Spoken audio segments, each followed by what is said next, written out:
Hi my families, இன்றைக்கி பாவாஸ் vlogல என்னென்னு பார்த்தீங்கன்னா ஸ்வீட் கார்ன் கேப்சிகம் தொக்கு தான் நான் பண்ண போகிறேன். வாங்க பார்க்கலாம். வெங்காயம் தக்காளி எடுத்து கட் பண்ணிக்கோங்க. அப்புறம் குடமிளகா எடுத்து அது உள்ளே இருக்க விதெல்லாம் எடுத்துகிட்டு அதையும் குட்டி குட்டியாக கட் பண்ணிக்கோங்க.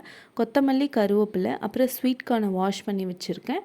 அப்புறம் ஒரு பேன் வச்சு எண்ணெய் ஊற்றி வெங்காயத்தை போட்டு நல்லா வதக்கிக்கோங்க. அப்புறம் தக்காளி போட்டு அதுவும் நல்லா வதக்கிக்கோங்க. உப்பு போட்டுக்கோங்க. அப்புறமா முந்திரி 4 போட்டிருக்கேன்.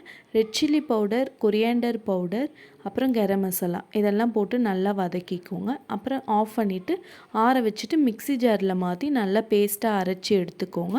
அப்புறமா பேன் வச்சு எண்ணெய் ஊற்றி சோம்பு, பட்டை, கிராம்பு, பிரியாணி இலை இதெல்லாம் பொரிஞ்ச உடனே நம்ம கேப்சிகம் போட்டு வதக்கிக்கோங்க. அப்புறமா ஸ்வீட் கார்ன் போட்டு அதுவும் ஒரு 5 மினிட்ஸ் வதக்கிக்கோங்க. அரைச்சி வச்ச பேஸ்ட்டை போட்டுட்டு இஞ்சி பூண்டு பேஸ்ட்டு, கருவேப்பிலை, கொத்தமல்லி போட்டுக்கோங்க. அப்புறம் கொஞ்சமாக ரெட் சில்லி போட்டு இறக்கிடுங்க.